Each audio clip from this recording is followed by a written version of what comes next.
অপরের ভুল থেকে নিজে শিক্ষা নাও, কারণ সব কিছু নিজের উপর প্রয়োগ করে শিখতে চাইলে তোমার আয়ু কম পড়বে। কোনো ব্যক্তির খুব বেশি সহজ সরল হওয়া উচিত নয়, কারণ সোজা গাছ এবং সোজা মানুষদের প্রথমে কাটা হয়।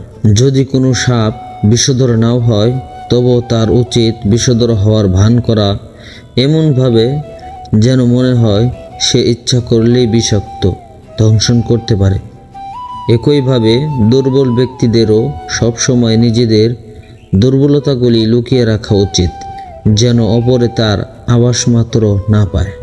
প্রত্যেক মিত্রতার পেছনে কোনো না কোনো স্বার্থ অবশ্যই থাকে, এটা একটা কটু সত্য। কোনো কাজ শুরু করার আগে সর্বদা নিজেকে এই 3টি প্রশ্ন করবে। 1. আমি এটা কেন করতে চলেছি? 2. এর পরিণাম কী হতে পারে? 3. আমার সফলতার সম্ভাবনা কতটা? একবার কোনো কাজ শুরু করার পর আর অসফল হওয়ার ভয় রাখবে না এবং কাজ ছাড়বে না। যারা নিষ্ঠার সাথে কাজ করে তারাই সবচেয়ে সুখী। সবচেয়ে বড় গুরুমন্ত্র হলো কখনো নিজের গোপন বিষয় অপরকে জানাবে না, এটা তোমাকে ধ্বংস করে দেবে।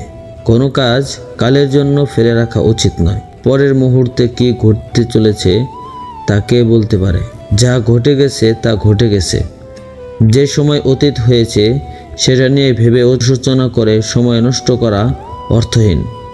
যদি তোমার দ্বারা কোনো ত্রুটি হয়ে থাকে, তবে তা থেকে শিক্ষা নিয়ে বর্তমানকে চেষ্টা করা উচিত, যাতে ভবিষ্যৎকে সুরক্ষিত রাখা যায়। কোনো দুর্বল ব্যক্তি বা রাষ্ট্রের সাথে শত্রুতা করা আরও বেশি বিপদের, কারণ সে এমন সময় এমন জায়গায় আঘাত করতে পারে যেটার আমরা কল্পনাও করিনি।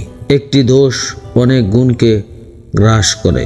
অহংকারের মতো শত্রু নেই, সর্বদা নশ্বরতার কথা মনে রাখবে।